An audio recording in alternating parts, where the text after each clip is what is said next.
You're listening to Inside of You with Michael Rosenbaum. Boom. Good start to a year, Ryan. I agree. You know, it's been a little stressful, but I'm taking things in stride more this year. I think, you know, I was having an anxiety attack a little bit like this morning in bed, thinking of all these things. And I said, stop. I just couldn't deal with it right then. So it's like, if you can't control it, you can't just fuck off. Shelve it, man. Shelve it. And I tend to do that. And it's like, that was the old me. And I was like, no, you're not going to freak out. You know what? You're going to go for a walk. You're going to get up, drink some water. You're going to meditate. You're going to go for a walk. And I feel better. It's just logic. It's science. It's just like, get your body going, get your brain turned off a little, get distracted. Do you think you get distracted a lot? In what way?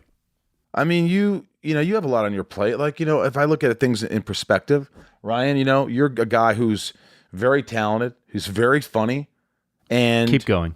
Well, I will. But like, you know, things happen at different times for people. Yeah. You know what I mean? Mm-hmm. Like, I could picture you as a huge successful story, you know, having your own show, doing whatever.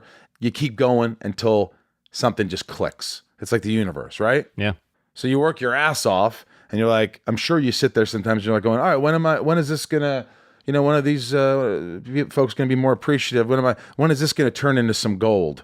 When is this going to, so you keep all these plates spinning. Oh, for sure. Yeah.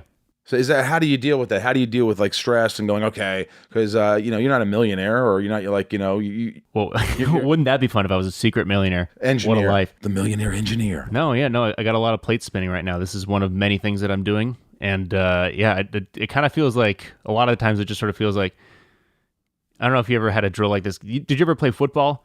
Yep.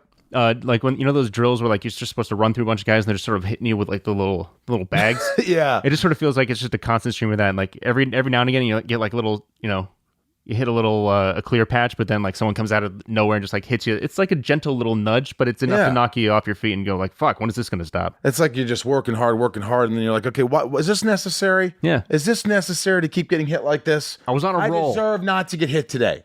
God damn. We all get hit, but it's like, you know, I think for me, it's like, oh, you know, I love my friends and everything, but like I have a lot of talented friends, and you're one of them. I'm like, you know, I know this is just like, hey, I wish this would just blow up and be a huge success, and you know, we could do bigger and bigger things, and I could pay you more, and I could do these things. But it's like, you know, you do a lot of things until one thing really hits, but you hope it's something that you're really passionate about. Yeah, can only hope. But until then, yeah. You just keep going. Yeah, I mean, I'm getting used to the hustle. It's been a weird last half a year, but I'm starting to get used to the, you know, just like sort of like balancing everything. Do you ever just say, Calgon, take me away? Who's that? Say you're too young. No. It was an old commercial. It's like, Calgon, take me away, and she'd just pop into a bubble bath. Was this not like a Skinamax movie? It was watching? bubble bath stuff. Anyway, I know it's going to happen for you, and I know. Look, it doesn't matter. In a sense, you're happy. You're doing your things. You're loving them. You're good at them. You're doing a lot of fun, interesting things. And I envy that. You're probably a lot happier than I am. So this is fun, man. I like this. Well, I love that you're doing it. And I just like, I hope he doesn't leave me. Abandonment issues. But you know, so far, you know, we had the top 13, and I hope you enjoyed that. We had never done something like that. And I got a lot of people, even my buddy Anson Mount, who's a celeb, you know, Star Trek, and we did a movie together. He's like, oh, dude, I love the top 13. That was fun. And I think, unless he was being sarcastic because he wasn't on the top 13, but I love Anson, and he's very interesting. We have a lot of great guests. I know I say this every year, or well, last year was really the first doing this year and a half, but like, I think this next guest is our 95th guest, I believe. I could be wrong. No one's been keeping track except, you know, some really loyal fans that I read their messages. But that's a lot of people, and we've, you know, I'm sure some guests you're like, I don't really want to hear from them, but I encourage you to. One, because it helps the show. Two, because I think you learn something no matter who I interview. And three, learn something about them. And sometimes guests surprise you. And you're like, well, I didn't know anything about them, and I found them interesting. And I read that a lot. I read that in the comments. I read that in the letters. I read that from my friends. And even guests, like I'm like, fuck, I don't know who these people, I don't know. I just had a guest on that we just interviewed now, which I won't talk about, but I was like, it was like, whoa. There was crying, and there was like emotion, and I think everybody will relate to it. I'm like, even if somebody doesn't like this band, it doesn't matter. So I encourage you to, again, get people to subscribe and write reviews for Inside of You with Michael Rosenbaum. And it doesn't go unnoticed. I want to thank my patrons. If you haven't joined Patreon, and if you want to, you can. I still thank you for anything you've done, but the patrons have gone above and beyond. And, they subscribe to the show and they get extra material and Q&As with me, and they get to ask guest questions. And it's just really cool. And it's almost like a little relationship thing there that we have. And it's something special. I always said if I get enough patrons, I'm going to do a big karaoke party. So I did say that. Also, hey guys, Knocking Point Wines, Stephen and Mel's company, Tom Welly and I did another series of bottles of wine that we did tastings. And this year, I'm the pure. He's the evil. It's pure evil. Go to knockingpointwines.com. You can use my code PURE and take an additional $10 off. knockingpointwines.com/tastemakers-club, I think it's called. Anyway, do that if you dig the wine. What else? I got Portland on January 23rd and 24th. Tom Welling and I will be in Portland if you guys are near there. And we're going to do a Smallville Nights improv show and be signing and stuff. And that's fun. We're also going to Mexico in March, which is really cool. And I think I'm going to Australia in June. And a lot of cons coming up. But I'm excited really about Mexico and Portland. Mexico, I've been, but I didn't realize we had this many fans in Mexico. But like some days are sold out. I'm like, whoa, man, this is cool. So I had to do this little video, Ryan. And I was like, saying hello to the Mexican. Well, I don't speak a lot of Spanish, but I said, hola. Bienvenidos. Me llamo es Michael Rosenbaum. But I go, me llamo es Lex Luthor. And I did a little video like that, so that was fun. What else? And it's just me llamo. You don't say me llamo es. That's one thing I do know. So I thought it was my name is me llamo es. You can just say me llamo Michael. Me llamo Miguel. Well, your last name's Tejas. It's Tejas, but that is literally the only thing I know about Spanish. Really? I wish I knew more. I should. Yeah. We didn't speak it in the house. Really? My dad doesn't speak Spanish. Your mom? My mom's English. Oh, well, why would you? Well, so are we. Yeah. Well, I mean, you mean English from another country. Like Great British English. Yeah. Great show today. I've known her for a long time. She was a lead in the movie back in the day that I directed. We have fun talking about that briefly. Homeland, come on. She's been nominated for a lot of things. She is in Deadpool 1, Deadpool 2, Gotham, V. She's stunning inside and out. She has a heart of gold. It was really fun hanging out with her, and she brightens my day. She's just a beautiful person, and she's got a great story. And she talks about things like divorce, and she talks about things like, how do you deal with that, and how do you, there's a certain maturity that goes into dealing with, exes and life and doing things for the children, which a lot of people don't always do, and the children suffer. And I don't know, she's got a good head on her shoulders, and she's got a pretty neat perspective. I loved having her, didn't you, Ryan? Yeah, she was great. What did you love mostly about her? How she said squirrel? Yeah, the Portuguese was fun. Do you remember the word? It was like Skilo. It was like the rapper, right? Skilo. Yeah. Skilo. And she said it, and I go, how did you say that? I said, you'll hear all of this. It's pretty amazing. Again, I encourage you guys to go to Inside of You Pod on Twitter and Instagram and all that, and follow us and retweet it and subscribe and all that stuff. And thank you for the support and the love. At the very end of the interview, of course, I'm going to do the little outro, say a few things, make a few special shout outs, and have a little chat with you. So you can stick around if you want, and much love. Let's get inside of Morena Baccarin. It's my point of view. You're listening to Inside of You with Michael Rosenbaum.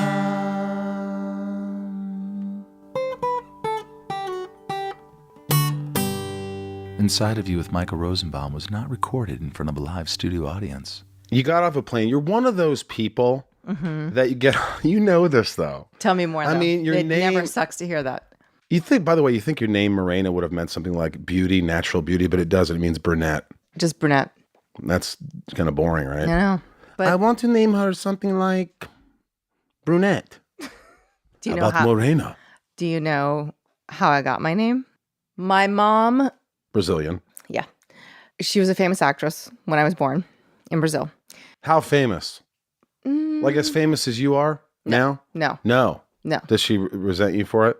No. We just got right into it, didn't we? No, she doesn't. So she was famous. Like famous light, but like famous. Right. Like she was known. Like she was on a soap opera. It's also, yeah. And so in a ton of theater, and it's a smaller community in Rio, whatever. And there was a newspaper article from the hospital when I was born. Right. And she kept thinking and looking at me, and she didn't know what to name me.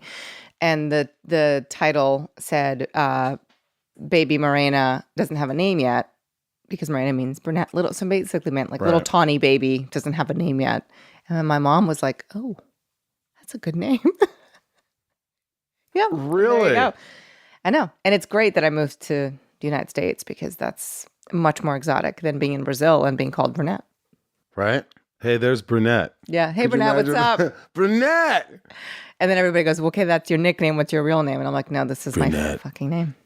So in Brazil, do they think it's funny that your name's? Do you ever get They shit? they think it's my nickname. And they're like, no, that's actually my name. That's actually my name. Good for your mom. Yeah. And then you left. How old? The first time I left when I was 7, and my dad got transferred. He worked for this really big company called Globo, which is one of the biggest networks, or it used to be in Brazil. He got transferred. He was a news editor, and so we all moved because Brazil was in the shitter. Can I curse a lot? Oh yeah. Okay, great. Brazil was in the shitter. It was just, I think, still a dictatorship at the time. Really awful economy, and we moved. But my dad thought that my mom always wanted the kind of suburban, amazing American lifestyle and got us like a 3-bedroom apartment in Forest Hills. And my mom got there and was like, "Oh, I thought we were moving to New York." How far is Forest Hills outside of the Queens. city? It's very Queens, close. right? Yeah, But it's still not New York City. But it's not New York City. It's not Manhattan. It's 30 minutes. At least. Probably Probably 45. Right. On the train. It's still probably expensive. I don't know. At the time, Yeah, this was, the 80s. But he was doing well. He was doing okay. And mom was making money being an actress? She was, and then she quit to move to New York. And she's like, I don't do Queens. So she stayed for a year, and she's like, this is miserable. I'm in the suburbs with 2 kids. You get to go in the city and work all day. I don't speak the language. My kids don't speak the language. Everybody's crying every day to go to school. You didn't speak any English? None. Zero. Zero. I remember being made fun of because I saw a squirrel for the first time. I mean, you have to imagine that's so this little cute. girl, this Yeah. 7-year-old from Brazil, being used to being on the beaches in Rio, and moving to Forest Hills, suddenly I'm in Forest Queens. Hills, Queens, and I'm wearing like long johns, and it's cold, and we're out in the yard, and a squirrel goes, and I go, "Shkilu," because that's what a squirrel is in Portuguese, and people look at me like, "What is wrong with her?" Give me an example. Let me hear how you think you sounded when you were 7. Mãe, eu quero aquele hambúrguer. What did you say? Mom, I want a hamburger. Say it again. Mãe, eu quero aquele hambúrguer. Oh my God, that's so adorable. Yeah, is that cute? Now, it's amazing, I guess, at a young age you Well, no, it is. Isn't that cute, Ryan? Yeah, no, it was adorable. It's a beautiful language. Don't put him on the spot. Portuguese is a beautiful language. Are you glad I didn't say Spanish?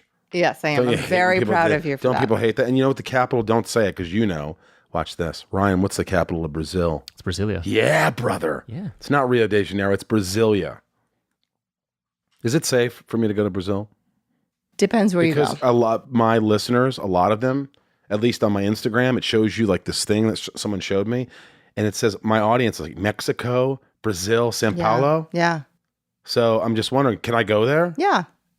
You just have to be careful and you have to be street smart, just like any big city. But the problem with Sao Paulo and Rio specifically there's just a huge discrepancy between wealth. It's either you're either poor or you're rich. And there's a lot of people who can't survive and who are barely scraping by. And so it creates violence, creates, kidnappings and for ransom and that kind of stuff and muggings on the street. And you have to be really careful. It's really unfortunate because it's the most beautiful place in the world. I get you about Brazil. I want to go there. I love the people. I think you'll have a great beautiful time. People. Yeah. Do you ever look in Americans and just go, man, they're so much prettier in Brazil? Yeah. Do you do that a lot? Yeah, all the time. So, it's a lot of natural beauty. It's the skin. It's the olive skin. Yeah, no, I think also, honestly, there's a joy for life there that I haven't seen anywhere else. When you say joy for life, what do you notice differently? Like if you can express or talk about one moment that you see in Brazil and compare it to a moment in the States, like just that shows that natural. I mean, have you seen those like typical videos of little boys playing soccer on the street barefoot? Yeah. You grow up with that kind of like passion for something. The beaches, the way everything looks, the way people they leave work early in Rio, they go sit on the beach, they have, a beer or whatever, and they go back to work. Like, where else do you do that? Enjoying the moment and being where you are, even though your circumstances aren't great, you just find joy in the things that you have. I think Brazilians are really good at that. We were talking about being present. Yeah. We had a little dinner before this because we're friends. We've been friends for a while. Yeah. And we keep in touch. And I know you're busy, but you know what? You've gotten to be a bigger star now than when we first met. And you haven't you're still the same Morena. I hope so. Well, yeah, I know. But you're easy to talk to. It's going to sound weird, but I don't want to be a star. It's not about I think some people are in it because they want to be famous. Of course. I want to do good work and have a good life. And I worry a little bit about what happens when you start to be famous. I mean, I want to have a simple life in a way. I want my kids to grow up and know what the reality of the world is versus the other day, my husband, Ben, is doing a play in New York right now. He's doing a play on Broadway. What was he doing? He's doing a play called Grand Horizons. Nice. That was a movie with, was it Event Horizon? It's nothing to do with that. No, it's not the sci-fi movie? No. It's not a sci-fi Broadway play. I'll still see it. It's really good. It's a family drama, a new play. It stars James Cromwell and Jane Alexander, amazing actors. Anyway, I take the two kids on his dinner break to go visit him, and we're walking to see their dad on Broadway, on a dinner break. That's not normal. Most kids don't live like that. Right. And I want my kids to understand that is not normal. That's a privilege. But they're exposed to so much, to art, to theater, to whatever, being in New York. But that's a privilege. And that's important. That is important. And it's got to be tough to sort of implement certain things to balance them. So they're too young to know right now. I mean, they're 3 and 6. So the 6-year-old is understanding that a little bit. So I think I just need to remember to just every once in a while slap them around and remind them, yeah. That's not real. Yeah. Back to what you said about being present. We were talking about that. Yeah. And I always feel like you are someone that has always been present. Now, I'm not one that has always been present. It's hard for me sometimes to focus. And I feel like when I'm really into something, I can focus on it. If I'm really just I'm in the zone. Yeah. Because I'm interested. Yeah. Whether it's a documentary or a movie or. But don't you find that more and more, maybe it's because we're actors, movies don't do that for me anymore. I can't lose myself in a movie the way I used to. Renee Zellweger? I didn't. What's it? No. Zegweller? Zegweller? That's it. Zellweger? Zegweller? Peter Weller? I talked about this a while ago, but I watched Judy. So you're saying when you watch a movie, you can't connect as much? I see the shot and I'm looking at it in a I understand. Right. way. And I appreciate it. It's been a long time since I've lost myself in a movie. Man, that's interesting because I feel like that's the one way that. Maybe it's the only way. I mean, when I connect, when it happens, I find myself sometimes lost. If a movie's good enough, or I feel like it's speaking to me, or I can relate to, I could relate to Judy. Mm-hmm. There's moments in Judy Garland where I just go, maybe it's mental illness. I don't know. But at the end of Judy, I lost my shit. I was alone on New Year's Eve. It just happened.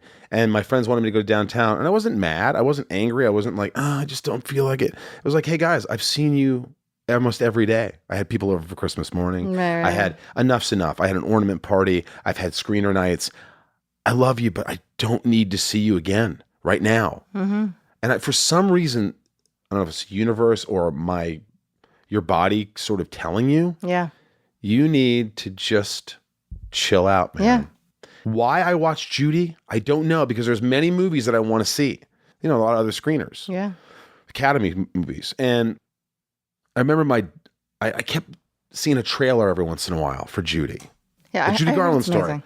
I've heard amazing things. I don't know if you'll connect to it like I did, but at the end, I mean, she was 47 when she died. Yeah. I'm 47 and she died right before her 48th birthday. And you're so much older than me. Yeah. How old are you? 40. 40. Yeah. Thank you. But I just remember, she had pill addiction, horrible since she was young, but she went through so much that I couldn't even understand when she was young. And those things that come on at the end of a movie, Judy went on to do this. 6 days later, she died. Right. I could feel it right now. It just moved me. Yeah. And when I say cry, I wasn't just going, oh my God, that's sad. I was 15 minutes hard, couldn't stop crying. And I never do that. I never nonstop cry. Usually it's a cry for a minute or two and I can let go 20 seconds. Lost my grandpa, I was crying. But this one lasted like a lifetime. And it was weird. I didn't want it to end. Sounds like it was really cathartic. It was cathartic. And my dogs came up to me and I just was like, my eyes the next day, they were burning. Yeah. They hurt. And so I connected with that. There's certain things in movies that... Wait, didn't I text you that night and say, hey, I'm coming tomorrow? This was 2 days ago. Yeah. New Year's Eve. Yeah, and then you go, great, I'm going to bed. Like you were really short, which you aren't usually. Maybe you had just had your big cry. I was done. Yeah. And I just felt like sometimes it's important to just reflect and to emote. Yeah. I mean, you're Brazilian, so you probably cry a lot. I'm kidding. But No, but I do, and you're a crier. What makes you cry? As I get older, it gets harder. Like I find myself holding it in a lot. I'm embarrassed to cry. I'm embarrassed to be vulnerable. Why? Why are you embarrassed to cry? Because I feel like I cry all the time. Because I feel like I cry too much. Because How I feel often do you cry? Well, like I have this thing called a period, and at least once a month, women I'm have periods. crying, they cry. Okay, okay. I had a rough day yesterday. I mean, I cried a lot yesterday, and I didn't know why. We talked about why. Could have been New Year's Eve. Yeah, no, I drank too much on New Year's Eve. That's definitely part of it. That's fine. Right. But I was also PMSing. Right. It was deeper than that. It felt like so much. And I think it's okay to allow yourself to have those moments. But I judged myself. And through it, I was like, and my husband kept asking me, like, are you okay? I'm worried about you. I'm like, you know what? I'm fine. I just need to cry. I don't know why. I'm going to try not to dissect this. Like, I'm just going to cry. And it was okay. And I feel better. Does he ever think, is it me? Am I doing something? I'm sure, of course. Because and he's a very women can be person. tough, even when a guy's not like answering a woman. Like imagine if a guy's like, why are you so quiet? I'm fine. Something's wrong. No, I'm fine. No, but I wasn't doing it like that. Right. I mean, I was letting him it was just in. You. I was letting him in. Right. If it was him, was he'd like, know look, about it. I was like, I don't know. I just think I need to be in this place right now. But with something you said earlier about connecting with something like that, like the movie, like Judy, and allowing yourself to cry and having that cathartic moment and being present. I have a hard time being present. And I think watching a movie, I'm not being present. I'm like looking at like the technical aspects around it. And We're lately, jaded, aren't we? Yeah, I think so. But lately I've started pottery because we were also talking about art before. Oh, yeah. And that I will be at the wheel making something for 3 hours and the time will go like that and I won't realize it. And it is so soothing and it's so nice to be doing something that takes your attention like that you're not self-conscious about, that you don't care how great you are, how you look doing it, what you're making. Like I'm not in it to make beautiful pottery. I'm in it to just create something and learn a new skill. Or to just disappear in your mind, be present and not It's like be a meditation. So much. It's so great. I think that's awesome. See, that's great. That's like applying certain things.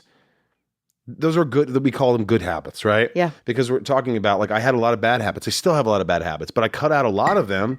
It's all right. That's a glass and that's a microphone. Yeah, that's still good. That's still the microphone. Gotta go like way around it to drink my water. That was a drunk moment, even though you're not drunk and you promised yourself you're not drinking after New Year's for 3 months. 3 months, yeah. Yeah. When you drink, do you feel like you're like, I'm going to get drunk tonight? I'm going to get really drunk. Yeah, sometimes I can tell. Sometimes it sneaks up on me. I don't do it often. I have 2 kids and I'm up at 6.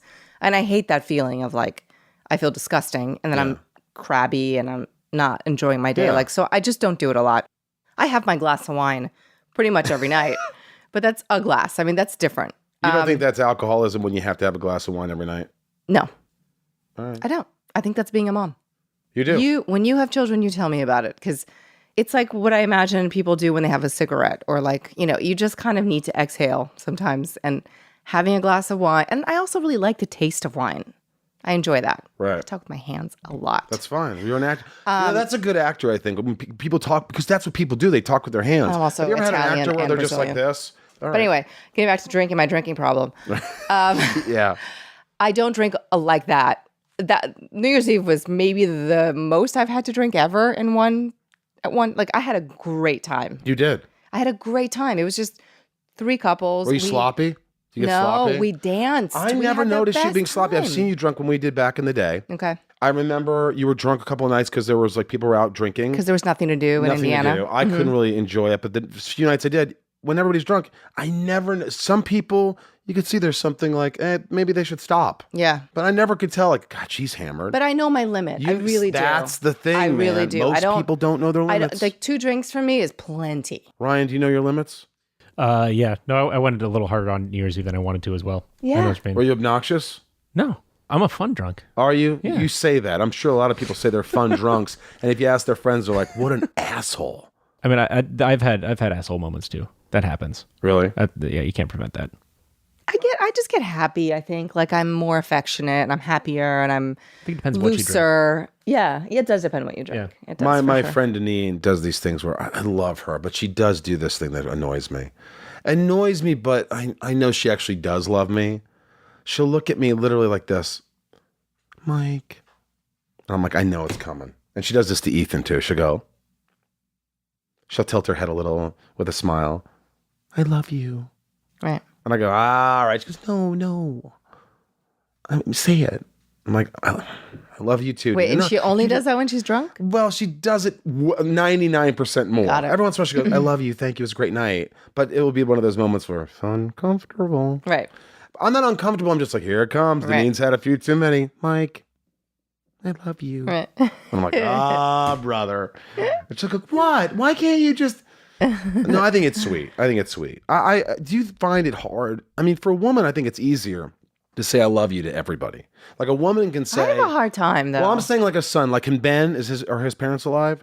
Yeah. Can he say I love you to his dad? Yeah. See, that's a nice thing. I don't think I've Yeah. ever said it And he other says than a it to our text kids a recently. lot. Well, see, that's a great thing. That's It's so really nice. important. To say I love you to a little boy Yeah. or a little girl Yeah. is huge. You don't understand. I'm telling you, firsthand experience, if you look at your son with conviction, it's not like you're throwing it at him constantly. Yeah. But if you're like, hey, I want you to know I love you. Yeah. I really love you. I'm proud of you. And I really want you to be happy. And I'm with you. I mean, that's more than any gift you could ever buy them. Yeah. That is the gift. It's true. And so if Ben's doing that, But I think even if you can't say that and that's how you are towards them, your attitude, I think that's okay too. I mean, Yes. hearing I love you is very important, I think, but for showing it with affection actions, like is also important. talking to your son, playing with him, being interested in his life. Being interested, I think, is huge. Ben seems like he has a really good disposition. Yeah, he does. He's just a nice guy. Like I'd hang out with Ben. I mean, I don't know if Ben would hang out with me. he says to say hello, so I think he Okay, would. well, that's nice. Yeah. Hi, Ben. How are you, Ben? He's just a nice guy. And I'm like, He is. I mean, he's a human being. He's got his moments as well. And what are his moments? Like all of us. Does he get angry? Yeah. He got Morena, enough! No, it's not like that. His anger is quiet, is contained. He has to walk away. He doesn't want to do anything he regrets. It's very admirable, actually. And it scares me a little. Like when he gets like that, I'm like, oh, I fucked up. You know what I mean? Right. He doesn't want to do anything he regrets. He doesn't want to say anything he regrets. Good It's on just him. like That's hard to do. That is. takes years of I would assume knowing it takes a yourself. long time to Yeah. Yeah, because a lot of times you're hearing something that sounds so foreign to you, is so wrong that you're like, fuck off. I have no, and then that just feels if you're fighting with a Brazilian woman. Yeah, no, forget it. She might be like, no. Pushugo, what is it? The squirrel? Prosciutto? Prosciutto? What's the name for a Esquilo? Esquilo? Esquilo. I don't even know how I'm saying. Esquilo. Prosciutto. Say it again. Esquilo. No, the whole sentence. Olha esquilo. It's such a great thing. I want to hear that in a movie. Inside of You is brought to you by CBDMD, a trusted leader in the CBD industry. I just need CBD. There's just no getting around it. I have CBD all over the house. It's a part of me. And now that, I think a lot of people are afraid, Ryan, because they're like, oh, but what about the THC? There's no THC in this. All of the products from CBDMD, premium CBD, derived from ethically sourced USA grown hemp. But THC free, completely THC free. You never have to worry about getting high. It just makes it, for me, it just alleviates my pain. It really does. I feel like I agonize with pain my whole life since I'm 18, all the surgeries. And when I apply this stuff on, I just feel better. Each product is backed by a 30-day money guarantee. There you have it. Exceptional customer service that can answer your questions. You have it any time before, during, or after a purchase to help you make an informed decision. I went to the Laker game last night, and my head was turning a lot left to right watching the players go back down, up and down the court. Oh, so you must have been close. I was relatively close. But my point is I had neck surgery like 7 months ago. So at the end of the night, my neck was effed. So what I do? Lathered myself with some CBD MD. They have so many different things too. They have the tinctures, they have the topicals, they have gummies. So you can get what you want. CBD MD is dedicated to providing you with the natural support you need to feel your best. And to make discovering the full potential of CBD even more accessible, CBDMD is offering all the listeners 25% off when you use the code IOU at checkout. Yeah, CBDMD is offering 25% off to our listeners of Inside You. 25% off. It's incredible. When you use the code IOU at checkout. Once again, that's promo code IOU at CBDMD.com. 25% off your next order of premium CBD oil products from CBDMD. Inside of You is brought to you by Squarespace. Ryan, you like these guys. I do. You could build your own website. Yeah. It's amazing. Even I can do this. Even you. It's that easy. They should say even Rosenbaum can do it. Folks, if you want your website to stand out with a beautiful website, you can do it all by yourself. All right? Here's the things that you could do, Ryan. You could turn your cool idea into a new website. And what does that do? Now your idea is seen by other people, and it's exciting. Showcase your work, blog, publish content, sell products, services of all kinds, promote your physical or online business, announce an upcoming event or special project, and more. Do you see how this could help Inside of You? Yeah. How could it not? Of course. I love this. I think it's really cool. Really cool. It's cool. It's very cool. Beautiful templates created by world-class designers. You get this from Squarespace. Squarespace does this for you. They give you these things. Customize the look, feel, settings, products, and more with just a few clicks. Everything optimized from mobile right out of the box. A new way to buy domains and choose from over 200 extensions, analytics that help you grow in real time, built-in search engine optimization, free and secure hosting. It goes on and on. Nothing to patch or upgrade ever. 24/7 award-winning customer service. It makes sense. Are you ready to start a new business, Ryan? All the time. Make it stand out. Get started with Squarespace. Think it, dream it, make it with Squarespace. Head to squarespace.com for a free trial, and when you're ready to launch, use the offer code IOU to save 10% off your first purchase of a website or domain. That's squarespace.com. Enter code IOU. IOU. You know what that stands for? Inside of You. Look, I want to get into your career a little bit too, but that's not, of course, what the show is about. The show's about hey, you're about being inside of me. Right. Yep. Thank you. Mm-hmm. But the show, I've had actors go, God, we haven't even talked about this project, or we haven't talked about The Office, Rainn Wilson said. And I go, oh, you want to? He's like, no, I love this. Mm-hmm. And you've done a lot. Serenity, Firefly, Homeland. You got nominated for an Emmy in 2013. Yeah. Yeah, you're welcome. And then Gotham, and then Deadpool 1, Deadpool 2. You got a movie, Greenland, coming out with Gerard Butler. Mm-hmm. You've got, you're successful. You have a lot of money. I live in New York City. I'm putting 2 kids through private school. There's not enough money in the world. Well, we'll get into that. But you went through tough shit. Yeah. As we know, people get divorced. My parents, my mom's been married 3 times. My sister's been married 4 times. My dad just got divorced for a 2nd time. I know what divorce is. Yeah. And maybe that's why I'm single. Maybe that's why I haven't gotten married, because I see how much dysfunction there is. Oh, get married. It's wonderful. It is. But the first time around, I'm sure there was wonderful moments, but it didn't work out. No, it didn't. Why do you think it doesn't work out?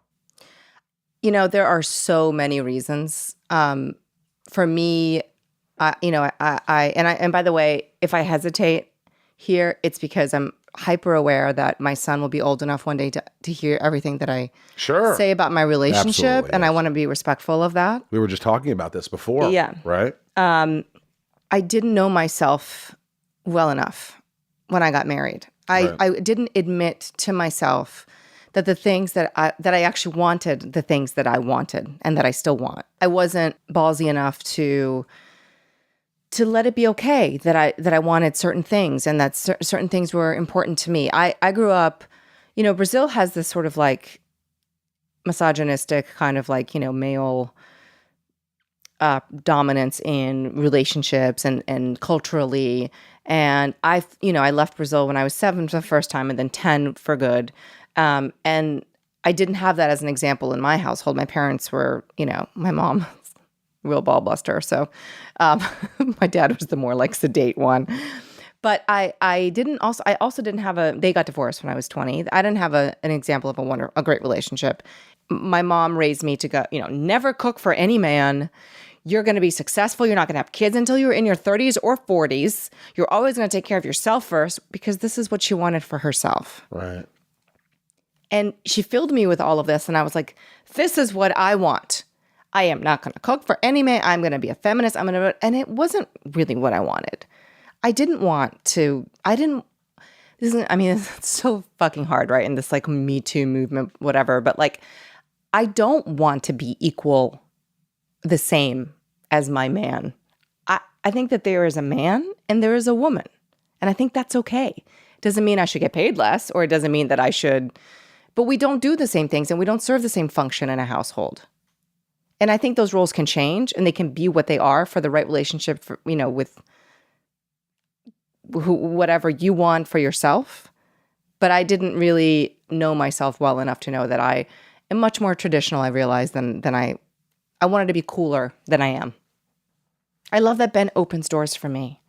I love that when we started dating, he, made a big deal about like, no, put your wallet away. Like a man should pay. And I love that this is nothing to do with my ex. This is to do with my current Right. These are the things. relationship. You're just saying these things right away that he was doing were more of what you were gravitated towards. Yes. And it made me feel good and it made me feel loved and wanted. And also he heard me and listened and we emotionally connected with each other in a way that I hadn't before. And, these were all things that were extremely important to me that I didn't realize how much. Does he still do them? Yeah. All the time? Does he ever not hold the door when you... He always does. Unless I get ahead of him, which I sometimes do, whatever. But like... How do you feel about the old Bronx Tale moment where instead of going around the door and opening the door, I go in the driver's side door and then lean over... Oh, that one and open the door. And then open the door that way. That's fine. Not as good, but that's fine. That still works, right? Yeah. Whew, thank God. It works.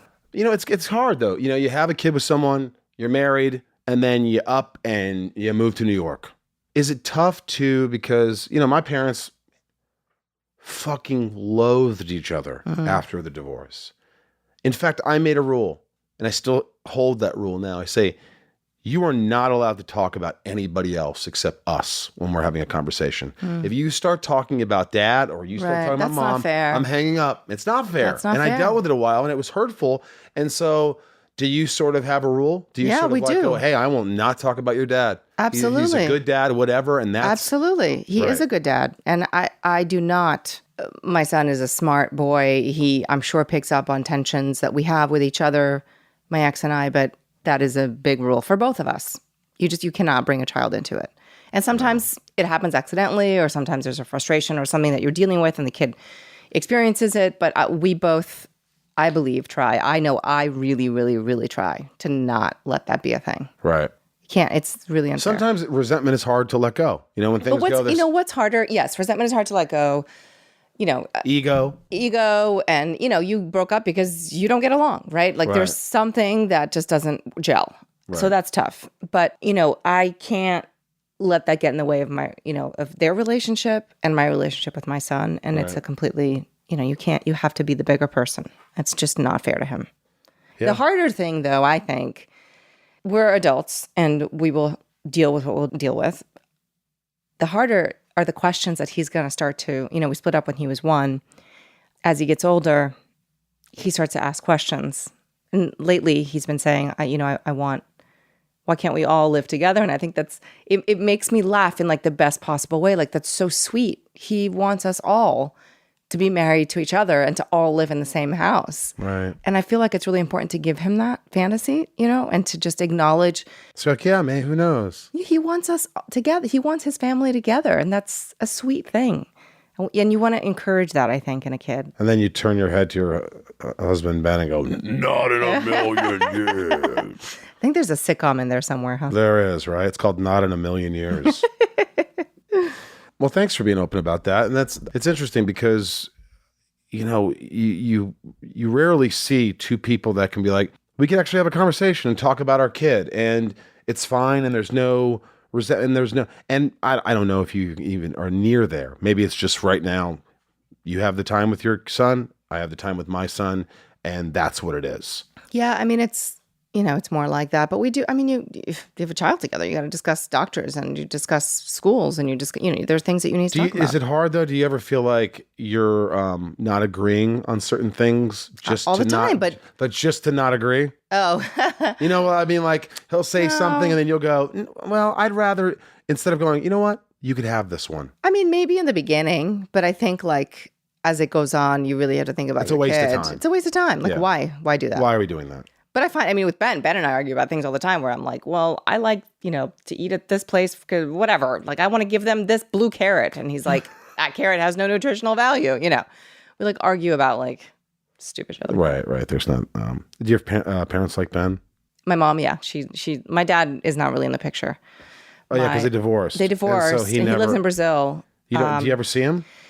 I tried for many years to reconcile and keep a relationship, and it got really, really, really complicated, and I thought it was best to have boundaries at the moment. I'm hopeful that at some point soon we will reconnect, but right now it's easier to, I guess not. We speak occasionally, like we email, but it's not what it should be. Right. Does that really make you sad? Does it make you sad that you don't have a relationship with your dad that you want to have? Does it? Do you ever think about it? Yes, but where our relationship was more damaging and more sad than not. Do you know what I mean? Did that sentence make sense? His relationship. So he wasn't giving you what a father should. Yeah. You weren't getting out of him what you needed as a daughter. Yes, and that was more hurtful. And you gave him every opportunity to step up, and he just didn't step up. Yes. And that goes back to you saying a man should be a man and step up in a way, like. I guess so. Is he just tough? Is he just too tough? Like, no, I'm not. He's not at all tough. He's very nice. He's very. I have been parentified, in the relationship. Like I become the parent, and I don't need that relationship, and I need the other way around. Yeah, I feel like I have become the parent many years ago. So moving to another country, I learned English quicker than my parents did, of course, because they're in their 40s and it takes a while and whatever. My brother and I were fluent within 2 or 3 years. And so we became, or I, because I'm the oldest, became the go-to, like, hey, can you translate for that? From what are they saying? Well, I need to open a bank account. You need to come with me. Right. I need help. Parent-teacher conferences. What is your teacher saying? I'm like translating, and and it suddenly like I don't have the support. I'm supporting, and then it bleeds into other areas emotionally and all kinds of things. And from a very early age, I became. But giving money, right? Providing, yeah. It's amazing how you do it, and you do. You know what I always say? It's so weird when someone doesn't ask for money when you're making it. Like my grandmother, for instance, she won't let me buy her things. I buy her, since my grandpa passed, I buy her flowers every week. She gets roses. Sorry about that. I know how close Thank you. were. Yeah. Thank you. You're welcome. I know you mean it, so I appreciate it. I buy her flowers, roses every week. And she's like, Mike, stop. Why are you doing this? It's so expensive. You're buying me flowers because I love you and I want you to smile at least once a week because I know you're having a hard time. She goes, you're just special. You're special. I go, I know I'm special. The teachers told me that. But I want to buy her things. Like I had to go out and get her a new TV. Yeah. And I go, Dad, let's go buy her a TV. Yeah. I'm going to go buy her a TV. You better not buy me anything. I don't need anything. Right. But those are the people you want to buy for. It My is. friend Tom, he doesn't want you buying him anything. Right. He doesn't want you lending it. But it's when someone's hand's always out. It's not like you don't love them. That really gets me. It's really hard on us. But it because it plays on guilt and it plays on manipulation. And, I've supported my parents since I could work when I was like 20, 21, which is like not an age you should be supporting your parents. And it's hard. It's really, really hard. And I think there's also a cultural aspect to that too, by the way. I mean, in Brazil, you live with your parents until you get married. And then when you get married, you move out and then you kind of start supporting your parents, And I think that that's something that was just kind of ingrained in them. But I don't live in Brazil.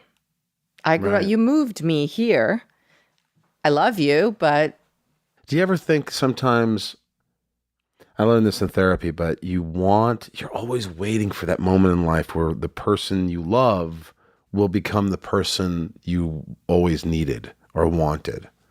Does that make sense? Almost like, I love my mother. I stopped imagining or thinking, one day she's just going to be that responsible, non-manipulative, just sincere. And she has her moments now. I think she's trying. My dad's trying. But that's called, my old therapist said, what's crazier than, some of the things you experience as a child and your parent, what's crazier is you thinking they're going to change.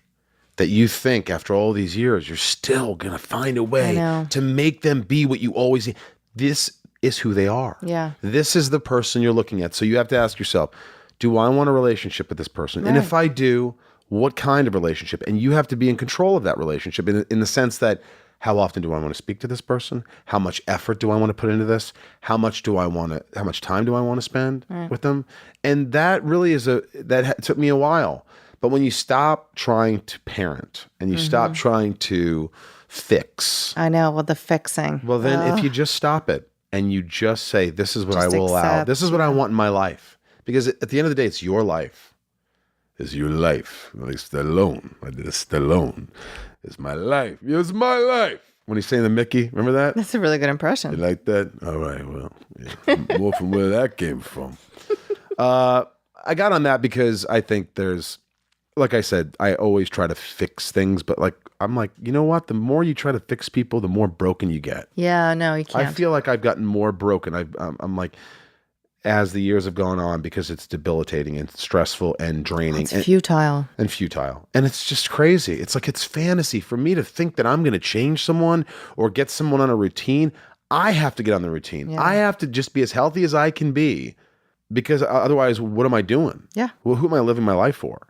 Having kids really puts that in perspective big time. If you break down, nothing gets done, nobody gets taken care of, and you really... That's one of my New Year's resolutions this year, honestly, is to take better care of myself and to allow myself more time for myself. I will run on empty. I'll just keep going till I completely collapse. How are you going to change that? So in the New Year's resolution, I'm going to try to feel less guilty and try to work through that guilt of you know what? I can go to a coffee shop, take a breather, read a book for 30 minutes and reset so I can have more energy for my kids later. Just not have that, what can I be doing more for them? Spending more time with them, playing with them more, I do that a lot. And it's about quality and not quantity, if that makes sense. Yeah. I remember Dazed and Confused.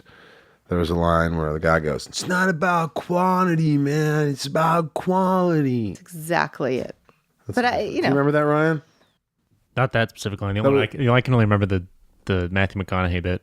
That's what I like about these freshman girls, man. Yeah. I get older, they stay the same age. All right. That was a good one. So look, all your success. I mean, I don't know how you do it because I can barely, I can imagine you've got movies, you've got TV shows, you're flying out to LA, and you're telling me how hard it is because you miss your kids. Yeah. You miss your kids, but you're working to give them a better life, to give yourself a better life, to have enough money so you can retire and later on in life. But most importantly, I love it. I really try not to say to them, you do love your job. I have to go to LA because I have to work. I want to. Do you love everything you do? Is there a job you're besides my movie? I mean, no, you had a lot of fun on my movie. I had a blast. I think it was one of your best times in your life. I did. I had a blast. I mean, are you more picky? You're obviously more picky Yes, I because am. now you're getting, before it's like, all right, I'll do V. Yeah. All right, I'll do. I mean, Well, it's not, like I said, when you have kids, it puts a lot in perspective. And I weigh the time I'm going to spend away from them with the job. So is it worth it? You know, is it something I need to do? And how can I balance and have a balance? I really, you know, that's the hardest part, I think, as a working mom is balancing wanting to work because then I feel good about myself and I have more to give to them. right. Not just financially, but emotionally with the time that I won't be with them. But it's important, I think, to show them that I can have my own life and my needs and my wants. And it's okay to like take care of myself. Do you give yourself a certain amount of time? Like, let's say you're learning lines. First of all, how do you prepare? Who helps you, if anybody? Do you record your lines, your voice for the other lines? And then how many hours a day do you give yourself to work on them so then you can give the rest of the time to the family? It's really different for every part. You know, if I'm guest starring on a show and it's super easy and it's the kind of role that I can do in my sleep, I don't prepare. So you don't put a lot of effort into it. I don't. You just don't. I know that you I give them what they want and you move on. But not that I put zero effort. I just tell myself like, get rest, look good, feel good about yourself. Like I do the things to prepare in that way. But you know your lines. But my lines are not, like it doesn't matter. I'll get them and it's going to be fine. That's not the hard part. I think honestly, with children, it's the hygiene of like getting enough rest and allowing yourself to leave the house with plenty of time to like not have a crazy morning or, you know, maybe like not being the one who takes them to school that morning or whatever, like doing that. How kind do of you stuff. get rest? Is it routine? Do you go to bed at a certain hour and wake up at a certain hour? Do you have to Oh do my that? God. Because I'm a lot, usually- like I yes. have sleep problems. So if I don't go to bed by 11 or 12, if it's later, everything's effed up. Right. Like you miss your cycle. Right. Like I got to go to bed right now. Yeah. That's one of the hardest things about having children is that gets completely fucked But up. here's my biggest question for you. The most important thing you're going to say on the show. How do your eyes not look swollen? How do you not have like bags under your eyes? I have good genes. Fuck, man, I must have those Hungarian, Romanian genes because like that's all I could think of. I don't even care about being a good actor. All I can care about is, God, please make my eyes less swollen in the morning. But that's your look. Like that's who you are. Who cares? I know. I just hate like looking like fucking a I golf am balls. exhausted 95% of my life. Are you exhausted on set? Can you fall asleep on set? Not on like when you're I acting. can't. but, I like, have an intense amount of energy. I'm tired a lot, but I'm on, like I'm buzzing. I'm on. Like I'm not. When I'm working, I'm working. I rarely can take naps during the day. I don't allow. Again, that's one of the things that I'm going to work on this year is allowing myself to switch off. Whether it's meditation for 5 to 10 minutes, or laying down and taking a quick cat nap. I need to be able to do that more. But I will be up with kids all night and then get up and have a full day and then like just do it again. But that comes with knowing that you have to. Like if I did that, try to do that 10 years ago, there's no fucking way I could do it. right. It's because you know you have these little people that need you. These little people. These How little cute is people. that? They're little people. 6 a.m. They're patting into my room like, good morning, it's time to get up. Squirrel.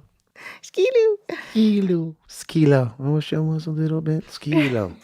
I find this so fascinating. Like, I mean, your career, when you were doing Deadpool 1, I remember when we had lunch at a sushi place in Vancouver. And we had a conversation about Deadpool and you were working with Ryan Reynolds and everything. I didn't know what Deadpool was. I don't know. I didn't either. I know. I remember I was sitting there and I go, what do you think? You're like, I don't know. He's great. Everything's great. Oh, it's great. You want unagi? Sure. Let's get unagi. You had no idea. Yeah. So were you absolutely blown away when you saw the movie? Yeah, I was. Did you think this is going to put me on another level? No, I mean, I still didn't know how people were going to receive it.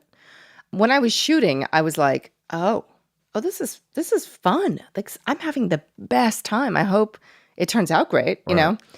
And then when I saw it, I was so blown away. And then when it came out and it was the hit that it was, I still sometimes can't believe it. The first movie, you didn't get paid much. I got paid okay. What's okay? I can't tell you. Why? Let me just ask you this. How long did you work? 2 months? On the first one? Yeah. Ooh, on and off for 2 months. Yeah. 250,000. I'm not telling you. $340,000. I'll tell you later when the mic's off. $40,000. But I have an ex-husband. If he knows how much the difference, the difference between 1 and 2, exorbitant difference. No, I mean a bump for sure. Residuals. At least tell me this: residuals. Did you get more than $300,000 in residuals? Oh God, I don't know. Jesus, I would have known. Well, I got a box office bonus. I got 2. Ooh, those are nice. That means when the movie makes X amount, you get a bump. Yeah. And makes X amount, you get a bump. You know how many movies I've been in? I never got that bump. It's really hard. All of them. I know that's really hard. Never That rarely happens. You know how much I got paid for Guardians? Is it weird to talk about money? I don't care. I like it. It's just kind of fun because I think people want to know. Some people go, I can't believe he talks about money, but other people are like going, I want to know. I want to tell you what I got paid for Guardians. Get ready. I only worked a week. A week, okay. A week.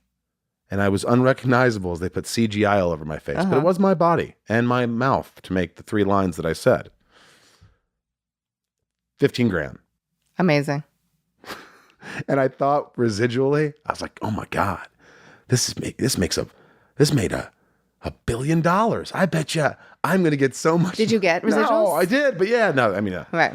So like people think that you get a lot of. But they also, they dwindle. This is what people don't understand. The residuals go down every year. Look, I get checks from the OC for 1 cent. Oh yeah, I've gotten 1 cent checks. But you know, here's the thing. It's like people assume that, you make a lot of money. When you do Guardians, if you're a bigger actor in the show, if you're a name, sure. But like after the taxes and everything, I probably made $5,000. Those studios are great. Really, really smart. They're really smart. The way they do this business model, because there's cameos, right? Mm-hmm. And the way they define what you're doing, you get paid accordingly. So even if it's Scarlett Johansson, if she's a cameo in one of the Marvel movies, like she may not get paid her rate. I mean, they do it in a very smart way. They do. And I also think nowadays they're like, you want to be part of the Marvel universe? Yeah. You want to be part of the DC universe? Right. Get on your knees. We'll pay you what we want to pay you. Exactly. You're lucky to be in this movie. They have the power. They do. They do have the power until you say no. Right. Well, that is real power in this industry. And you know what? It is. Let me tell you something. It is power. Every time anywhere in any industry. No, if you could say no, I've you gotten mean it. You exactly don't care. what I want. But you know what? I bet you really meant no. Oh, you have to mean it. If you're fucking around trying to get more money and you say no, you're fucked. You're fucked. It only works if you mean it. And this is in real life. If you walk away. My friend wanted to quit UPS. He's like, you know what? Oh, no, he wanted to quit a subsidiary, if that's the right word, of UPS. Like something that's not UPS, but it's like PUS. Okay. Puss? Why did I spell puss? Sorry. Puss. He was like, fuck this, man. They're paying me like half as much as UPS would pay me, and I'm fucking leaving. And I'm like, let me tell you something. If you really want to go and you're not trying to bust their balls to give me more money, he was like, no, fuck that. I'm not getting paid this money. I'm leaving. I want to leave. I'm leaving. I go, if you really mean it, then do it. And he's like, and then it came out. He just couldn't. He couldn't do it. Yeah.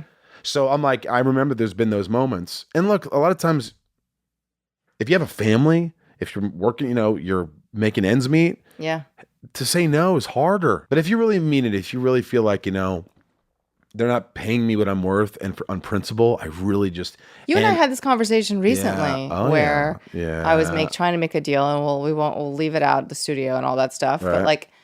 And, it was not worth it to me. And I didn't. That was one of the times I had to cancel on you. I didn't come out to LA. Yeah. I didn't, pitch the show I was going to pitch. You're like, fine, don't pay me. And it was fine with me. It was genuinely fine with me. I was like, I'm not. And it wasn't even, this particular deal point was not even about money. Right. It was about the power to make decisions and to be a part of the development process. And I felt like if I'm bringing a show to somebody, I'd like to have that power. Yeah. Yeah. Joss Whedon. Yeah. Joss. Jesus. I've never worked with him. That's why I fucked his name up. He's brilliant.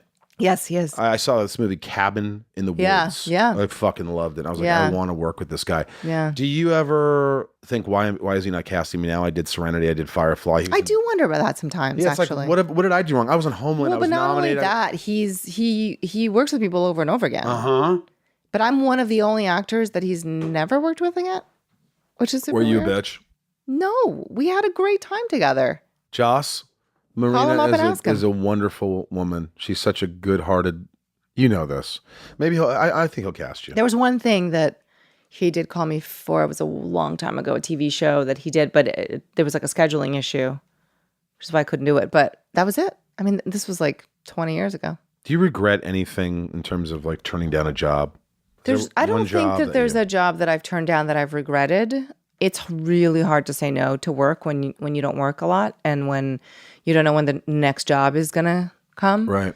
And that still is hard for me. You know, I had to turn down something at the end of last year that was with a friend, and that is one of the hardest things to do. And I actually did like the script, and I know that he'd been trying to make this movie for a long time, but the timing, it was like not right for my family. There you go. New Year's resolution. In my heart, I was like, I feel like I'm going to go and do this to do it, and not because I want to do it. And I did kind of like, I could have seen myself doing it. I just didn't want to put that much effort into it. I don't know. Like there was something about the time away from my kids that it was going to be too hectic and insane. I was going to be going back and forth, and they were going to have to come and visit me. And it was like, and I was like, you know what? Chaotic. I'm just not going to do it. This is going to be. And I had to turn a friend down, and that was really, really hard. Really hard.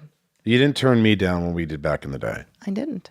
That was fun. We made this little, it was under $1 million. It says on IMDb it was $1 million, but it was under $1 million. I think you could tell that when you were on set. It was just like, we had a girl's trailer and a boy's trailer. We had one trailer for, we had one, 4 women, 5 women? I think we had 11 actors in the middle of nowhere with a crew that didn't know what they were doing for the most part, except some we brought from LA and they did, like Bradley and those guys. But we had to fire the sound guys right away. Yeah. But you did that, and you were already successful. You're a successful actress, and I couldn't believe you actually did it. I remember we met in Greenblatt. Yeah. Yeah. And I read the script and I was like, this is hilarious. You just said, this is fun. Yeah. And I go, well, you want to do it? And you go, are you offering me this? And I go, fuck yeah. Oh my God, this really beautiful, talented actress wants to do. And let me tell you something. I'm not saying this. I swear to God on all that is holy. I really, on Jeb Whedon, nobody, I mean, the cast is great. I'm just saying nobody was a bigger delight than you. Oh, thank you. You were my rock. And I know that you guys went out and I couldn't, and I was so exhausted because I was the lead and I was doing everything. And I but you were so kind where you could have easily been like, what the fuck? He's a first-time director. He doesn't know what he's doing. And there were days when I didn't know what the fuck I was doing. There was a couple where I was like, I'm lost, need help. Right. Some good days where I was like, I'm good. But you were just I can't say this enough. I don't know if I ever told you, but class. No, you didn't tell me. But listen, a class act. Like, I think you kept me together. Knowing that my leading lady, a woman that I didn't even have to get to kiss. We didn't kiss on the We didn't? movie. I don't even remember. No, we were about to in the movie. Oh, right. Right. I just remember going, she's the leading lady. She's in, a lot of scenes, and she's just so cool about everything. Waiting around, getting, we got to fire the sound guys day one. Look, you were just dynamite to work with. So Joss, but go ahead, what? And this is how I know that I love doing what I do. Right. I get in a situation like that, and it doesn't scare me. If I was in a situation like that and you had been an asshole, different story. But I knew that you were trying your best. You were great at it. There were some questionable moments, but that's okay. Of course. Oh my God, there was I questioned. But it felt good because we were creating something, and we were all in it together, and I'm like all for that. Yeah, you were. You were really good. I'm all in. All the time. If you guys haven't seen that movie, it's called Back in the Day. It's a very sweet movie. It was a really sweet little fun. And you just wanted to laugh. You go, I just want to laugh. I do everything serious all the time. I just want to laugh. And we did. It was a raunchy little lowbrow fun comedy. I laughed a lot. I have outtakes. You see on the end of the movie, if you want to fast forward through the movie, look at the outtakes of Morena losing it. Remember, there was some shit where I go, God, we got a breather over here. And that laugh, oh my God, you laughed so hard, so loud. And it was fun to be around. It gave me the strength, I think, to continue. It really did. So I thank you for that. And I'll consider you. Thank you. I hope you'll consider working with me someday. If I give you a script and it's the time and your family isn't compromised and it's a good script. Don't be offended if I turn it down. Yeah. I will not be offended. I'm kidding. But I wouldn't be offended. No, I know that. But I know that about you. Yeah, I wouldn't. I'd be just like, all right. You'd give me a little bit of shit. I don't think I would. I'd be like, hey, here's the deal. You should do it because whatever. And I'd give you the spiel and I'd say, hey, this is it. And you'd have your notes and you'd go, hey, I love you, but I don't want to do it. Right. All right, good, done. We're done. We're good friends. It's not going to be weird. No, totally. I know. And I know that about you. Yeah. I get it. Yeah. So all these roles you've done, you're married. happily, it seems like. Ben's a great guy. Yeah. I mean, what do you say you love work, right? You say, I love to work. Is that something that you think for the rest of your life, I want to act? Because I know you do other things, but like a lot of actors like myself, and I think this is what I get in trouble with, is like, oh, you know what? I want to write. I want to direct. I want to produce. And I spread myself too thin. Right. And I start to veer away. But I also told you that, I know it's weird when people are saying, hey, you're good at something and you should do that and you make good money doing that. But then you're like, I don't really love that. Yeah. So I talk about purpose. I talk about gifts. Like you're given a gift. Yeah. But what is that gift? And you want to go to work. The goal is, anybody out listening, you want to go to work with joy. You want to go, hey, how can I make a difference today? How can I have fun today? An element of fun and just something that you really, I think that is the biggest gift, when you can go do something you really enjoy and love. And I'm still searching for that. And I think this is part of it, this podcast. But do you truly just love it? I truly love it. It comes with its challenges, for sure. I would really like to direct one day. I think I would be good at it. I do too. I think that I would really like to produce, and I have developed and produced a little, but nothing that's really gotten made past the developmental stage. I know. I remember talking a couple times about projects, Yeah. and that's I mean, I don't know how many projects I've had that it's I know. I mean, that's pending and then gone. If people knew the story behind how things got made, it's incredible. You right? spend so many hundreds of hours, years, and nothing gets made, and you get paid zero. I know. So that's that. But You have to have I passion do for it. enjoy that. I do like that very much, and I like the control that comes with that. I'm very A-type, and I'm very I like being in charge, and I like that. And it's really interesting, being a woman in this industry. I'm not going to say just being an actor, because I would never, it's not a bad thing. But there's more power in having, to be able to produce and having more say. So you want to mix it up a little bit. I do. Do you ever get bored? Have you ever been on a TV show, like, for instance, Gotham? Do you ever just go, fuck, I'm bored. I'm bored of this role. I'm bored of the fucking, I just want to who fucking can go do home. 22 episodes of a show? We did 100 episodes of Gotham. Who could not get bored doing 100 episodes of something? It could be the greatest show on television. You'd still get people bored. who are listening who are huge Gotham. How would she get bored with Gotham? Well, it's not Gotham you're getting bored with. It's doing like that one scene for 10 hours where you're like, I've said this line 100 times. Yeah, I'm bored. I want to go home. It's 2 a.m. It's New York City. I'm freezing my ass off outside on the street. I want to go home. Yeah. And that's, I think that's for me. That's with anything in I don't life. have the patience anymore for like the idea of a 9 to 5 job, or 9 to 4, 10 to 5 is, I guess because I'm older now, and I'm just like, but the thought of 14 that's hours what a on network set, show is, by the way. It feels like a 9 to 5 in a way, know? Well, yeah, I mean, I don't know, man. I've had luck, I'm not say bad luck. I've just been on shows where I'm there 12 to 14, sometimes 15 hours. No, I don't mean the hour. I meant to say like a 9 to 5. I mean, it feels like a predictable, it feels boring.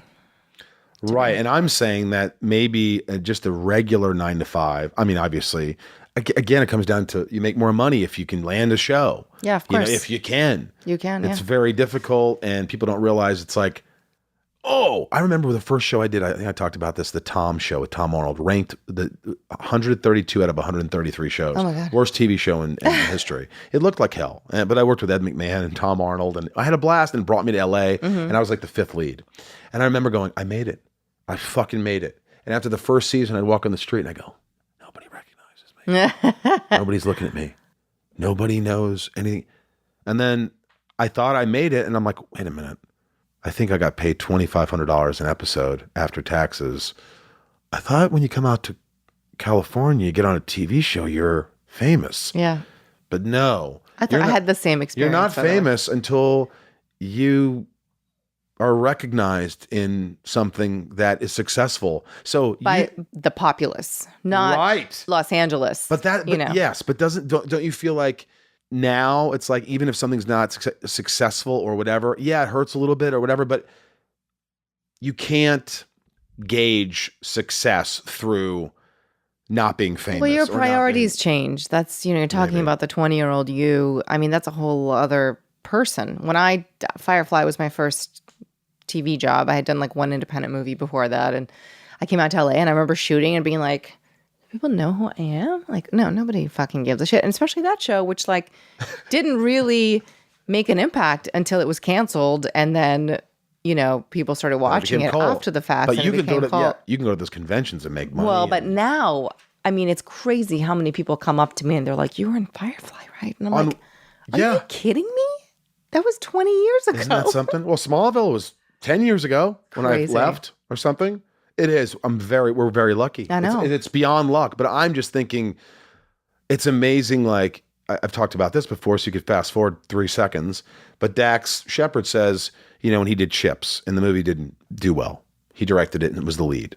He said, if I would have went back and asked that little boy, a 12-year-old boy saying, hey, you're going to direct a big studio movie and you're going to be the star. Right. Do you think he would have cared about how much money it made No. or how much? All he would be like, wow, I get to do that. That's awesome. Because that's the inner child in you and the kid. And that's what should keep you going. Yeah. It shouldn't matter if this is a success shouldn't dictate. It shouldn't. I don't know. It shouldn't, make or break whether you are happy about something. Like, oh my God, I'm not happy because this failed. Right. Success doesn't dictate your happiness. Thank you. Is what you're trying to say. That's exactly what I want to say. All right, now we've come to a new thing on the show. Uh-oh. This is brand new. Uh-huh. Okay. This is called Shit Talking Okay. with Rosenbaum. Okay. My Patreon fans, right? They're part of Patreon. They subscribe to the podcast. They get extra footage and stuff. So they have some questions. So I picked 10 questions for you. Okay. Okay. Quickly answer them. You don't have to go on forever. Danny, favorite memory working back in the day. Probably being in the trailer. We were waiting around for something, ended up not being needed on set. And Kim Waltrip, producer. She was like, "What can I do for you guys? I'm so sorry. There's a big delay." We're like, "Vodka and a pizza." And she was like, "Okay." She's like, "Don't tell Michael."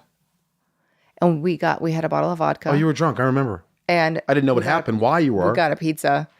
And we had the best fucking time in that shitty, tiny trailer with like 5 girls just drinking vodka and shit talking. And then we went to set. And we were very professional. We got the job done. I think you did. Matthew J. Who made her break character more? Ryan Reynolds, Deadpool, Nathan Fillion, Firefly, or Michael Rosenbaum in back in the day? No, don't answer that. It's not me. We're taking me out. Ryan Reynolds and Deadpool or Nathan Fillion and Firefly? Who'd make you crack up? Those guys are very similar. I'm going to say Ryan because he is so fucking quick on the jokes. He's so quick. It's terrifying. Leah S. What's your favorite memory or story from working on Stargate? I don't have a good memory of that one. Did you not like it? No, it was totally fine. Everybody was super nice, but I had to wear contacts and they fucked up my eyes and I was really pissed. I like that that's your worst memory instead of favorite. Lee or Leah S. She gave you the worst memory. Yeah. The contacts. Yeah, the contacts. Sorry. Your eyes really hurt. Yeah, no, it really, really hurt. Andrea W., if you had it your way in the Firefly universe, did Inara and Malcolm finally get together, or would that have been a complete train wreck? Those two would never survive together. Why? I mean, that's the beauty of the relationship. It's like moonlighting. You kill want each them other. together, but they'd kill each other together. And then they would try again, and they would kill each other again, and then they would try, it would be like that. But that's, the yumminess in that relationship is that they will never fully be together. Angie. Hi, Angie. What would be your dream role character to play and why? Oh, that's so hard. There's so many. I say this a lot as a joke, but I think I really mean it nowadays. I want to be James Bond. There's nothing wrong with that. How about Jane Bond? Or James Bond. Yeah, fuck me. Why can't you be James Bond? Right. There are girls named James. Dude, I can see that. Because, I used to want to be a Bond girl, but now I just want to be him. Dude, be James Bond. Jerry W., who in the filmmaking world inspires you and why? First person that came to mind. Because we're talking about Bond, Phoebe Waller-Bridge. I'm obsessed with her. Obsessed. Really? I want to do anything that she's associated with. Did you see Killing Eve? No. Amazing. Fleabag is incredible. I saw her do it live in a theater. It was so great. Oh my God. Dion K. What was You it? haven't seen Fleabag? No. Dude, you need to see Fleabag. Really? Yeah. Okay. You could crush it in a night. Like there's episodes Yeah, short. you could. Yeah. They're like 20 Oh, minute it's not episodes. a movie? No. Amazon. All right. Dion K. What was it that sold you when Michael pitched you the part back in the day? Honestly, it was Michael. Like meeting you, hanging out with you. I read the script and it was cute and it was fun and funny, but alone it wouldn't have been enough. And like meeting you solidified it. We had met years before. I don't know if, do you remember that I was on set for, or maybe I've already told you Sorority this. Boys on the boat. You were with another guy. You were dating him. Yeah. One of the guys on there. And you were, you know, an asshole-ish 20-year-old or whatever then, whatever you were. Jesus. Thank you. But it was when I re-met you and we like hung out and talked. And so were you surprised that you're like, wow, I'm doing this? No, I liked it and I wanted to meet you because that relationship is really important and you have to really trust. There's no way I could have done that movie without us trusting each other and without me feeling like you had my back. And I trusted you and you trusted me. Yeah, there was. Yeah, and I needed to meet you and yeah, and you were attracted. You were attracted to me. Clearly. Nico says, what charities or organizations do you like to support? IRC, the International Rescue Committee. I like that. Say, this has been Shit Talking with Michael Rosenbaum. I'm Morena Baccarin. This has been Shit Talking with Michael Rosenbaum. I'm Morena Baccarin. All right, so what's going on now? What are you doing now? Because you got all this stuff. You got a family. You're always working. I know you got Greenland in post-production. You got another movie in post-production. I've got 3 movies in post-production. You have 3 movies in post-production. I just worked on... so Greenland was awesome action movie. Gerard Butler, nicest man I've ever met. Like, sweetheart. Sexy in person? Yeah. Yeah. Yeah. But like a big teddy bear. Like the sweetest guy ever. Could you get him on the podcast? Yeah. He would do it, right? For you? I think so. For me? Why does he have to do it for me? Wouldn't he have fun? Yes, he would. I like him. I'll tell him. I've always liked him. He's great. He's a really cool guy. He lives here? Yeah. Come on. You hear that, guys? Waldo, which is a film noir comedy with Charlie Hunnam and Mel Gibson. What was it like working with Mel Gibson? I didn't get to work with him, but he's perfect for this part, actually. He's like an alcoholic, angry actor who kills his wife. Oh, my God. Well, good on him for actually doing that.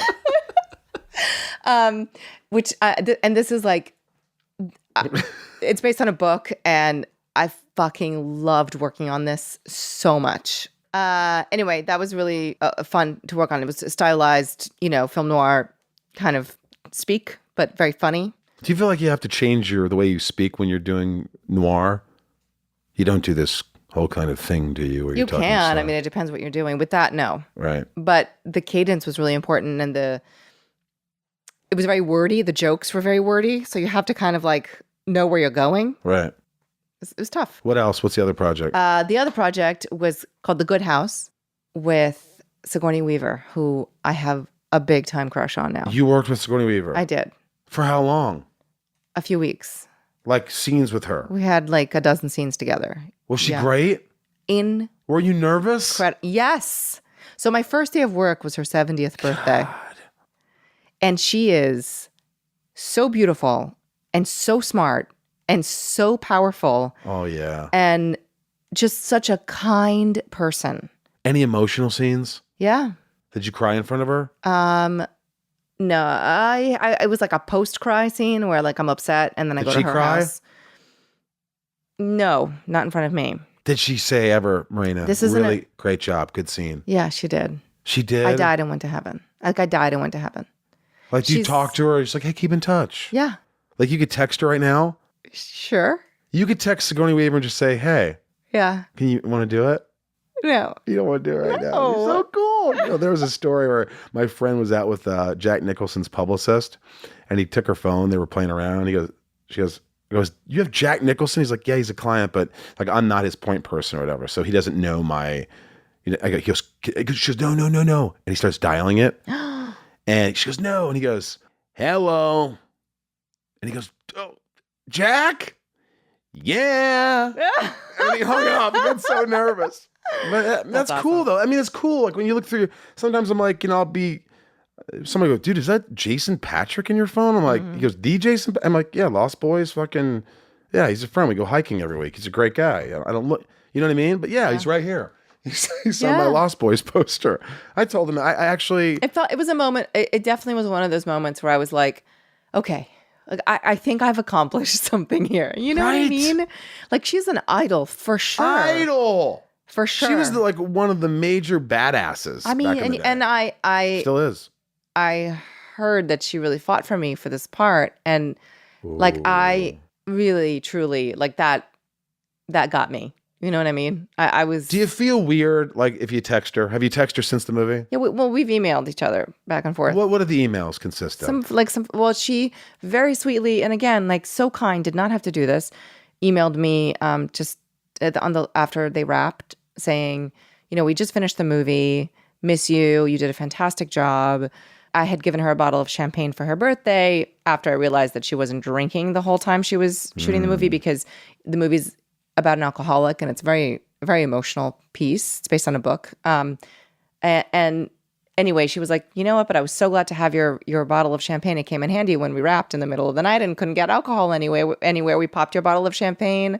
Thank you, and thanks for the, you know, the great job you did on the film. And I you know, she didn't have to do that. And it's just she's a very kind person and very, very genuine, which was really nice to see with somebody such a huge superstar, phenomenal Did career. you ever think of maybe quoting a line from Alien? No, but I asked her a lot about. Really? I was like, please tell me if I'm underwear annoying scene. you, but can I just ask you 1,000,001 questions? You know, and she was very kind in answering most of it, and also just some of, you know, I know some really random movies that she was in, like Death and the Maiden, which is based on a play. Yeah. It's her and Ben Kingsley. How about the where she played Jane Goodall? Yeah, of course. Gorillas in the Mist. Yeah. Yeah. And interesting to hear her talk about some of her frustrations in the industry and like all of that shit. And it was just like, I learned so much from her. That's so cool. It was really incredible. Sigourney And also Weaver. a great project, by the way. Like, I'm very proud of that What's it one. called again? The Good House. The Good House. Mm-hmm. So like you got all this stuff. You've got 2 kids. You got a 6-year-old and a 3-year-old. 3-year-old. You got Ben, your husband. He's on Broadway now. Yes. I've got my 19-year-old dog. You got a 19-year-old dog. Good on you. I was just talking about my little doggy Irv, and he's going on 12, and he's you know, he's getting old. He's almost, his hearing's gone. People are like, "Why are you yelling at your dog?" I'm like, "I'm deaf. yelling because he can't hear." No, Rudy hits every chair in the house every day. It's really sad. Well, is he Because blind the kids too? He's blind, and the kids are, you know, they make a mess, and they like after breakfast or whatever, the dining room tables, chairs will be everywhere, and he just like, if everything is not in its place, he runs into. Does he get hurt? No, not seriously hurt. Yeah. Just really sad. This has been a real treat. What's your Instagram and Twitter and your phone number for the fans? My phone number is No. What's your Twitter and your Instagram so people can follow you? It's my name, at Morena Baccarin. At Morena Baccarin. Have we left anything out? Is there anything you want to talk about? I mean, there's a million things we could talk about. Life, anything. But you'll come back.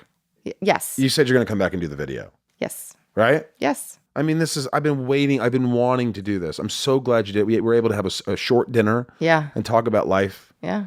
I'm extremally proud of you. I'm so glad you seem happy and content. And I know your period's rough. You talked about that ad nauseum.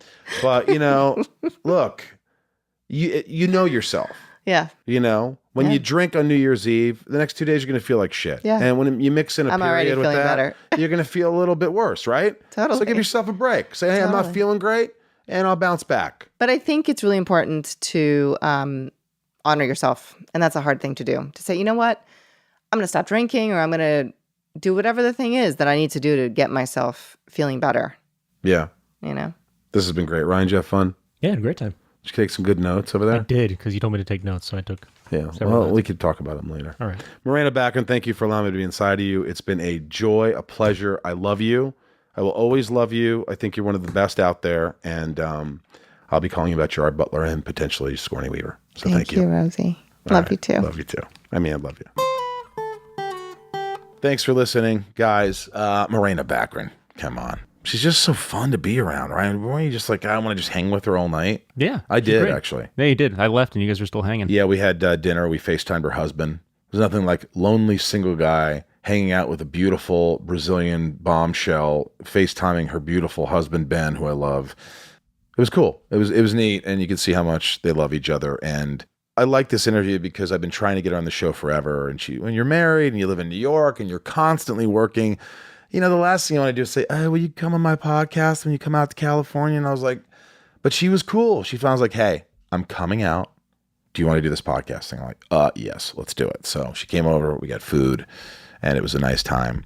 I want to talk about the fans of the show and people who listen and how much it means to a lot of people out there that are listening. And if you're listening, it obviously means something to you. So I will say that some of these people who write these emails, I read them. And this is from Greenville, South Carolina. Billy says, I love the podcast. It has something for everyone. It's fun hearing everyone's stories, including yours. I'm glad that you do this podcast as therapy for you. It's very inspiring to know there are people out there who generally want to do good. You might just be one of my favorite people in the world. Laugh out loud. For real, though, you're doing an amazing job, amazing things, and I hope you get to a point where the podcast and touring with the band is all you need to do. Keep kicking ass and saving the world out there. Live, love, and be happy, dude. Well, I thank you for that. You know, it's hard for us to always say thank you. Here's another letter that I just really think is cool. It's from Mary Ellen. And Mary Ellen says that she was a special education teacher for several years and has a special place in her heart for kiddos with ADD and ADHD. Rings a bell. In listening to the interview with Laura Vandervoort, I'm feeling energized and inspired to go back to school after a break and really help my fifth graders to become the shining stars I believe each child can be. This has been a hard holiday season, and I've been wasting a lot of time. You reminded me I needed structure, or I'd get lost in the dark, depression, and loneliness. I am planning on going to Denver to see you and Tom in July. I've never been to an event like that before, and my son who lives with me and who introduced me to Smallville last January when I was going through chemo thinks I'm crazy. But I really like the message on the t-shirt that you posted on the Patreon site. I have to write my own story, and it's not over yet. Thank you so much. Much love, and God bless. Miss Mary Ellen, elementary school teacher. I mean, when you hear that stuff, you're like, God, I did something awesome. Like, I did something that affected someone else, man. It's cool. Like, kids need attention, and when you have ADD and no one knows what to do about it, you still need care. You still need love, or you're gonna be effed up. I'll tell you that. Now a shout out to my patrons. Thank you, patrons, for joining this Patreon.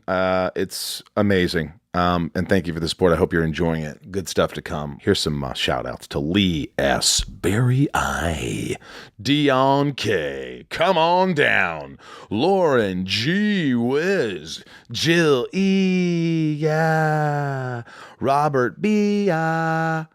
Jason WWW, Angelina G. Lee, Kevin R., Trisha, Nancy D., Bobby B., Nico P., Yukiko, Jerry W., Taylor B., Emily, Sarah V., Emma H., and Vortex.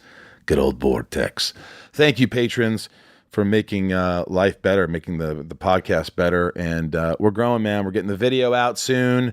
We have to set it up, and then we're going to start interviewing people. I hope the guests like it because they're getting filmed, Ryan. Some people go, well, what if they don't open up as much? Then we'll get rid of it. We got to give it a chance. You gotta. All the kids are doing it, and I think it's going to be neat. I might have to dress a little nicer, but maybe in the cuts, I could look a little, maybe the shots can all be on the guest. You could have this be your uniform. This could just be your sweats and a t-shirt. Yeah. I never seem to get out of this. Laurel hat. When I dress nicely on the internet, when I put like, oh, look at this is from a photo shoot, people are like, Rosenbaum, you look so good. You look so nice. And I could tell they're saying, stop dressing like a fucking slob, dude. I know that's what they're saying, and they're right. But I'm colorblind, and it takes a lot every day to go, am I matching? I don't want to deal with this. I'm going to wear sweatpants. So you wear sweatpants because you're colorblind? I need a woman who will just accept sweatpants, whether we go out to a fancy restaurant or not.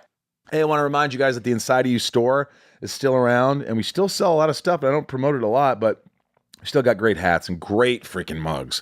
I love the mugs. We got shirts. So go to the Inside of You store. You'll even see Left on Laurel, the band that I'm in. You'll be able to see all our merch. We got crazy fun merch. So if you feel so compelled, I think that's about it. Thank you so much. We got great stuff coming to you. Next week's guest is going to blow your freaking minds. I know it. Let's end this with a little bit of a song from the Left on Laurel album. I don't know. Let's go with the 10.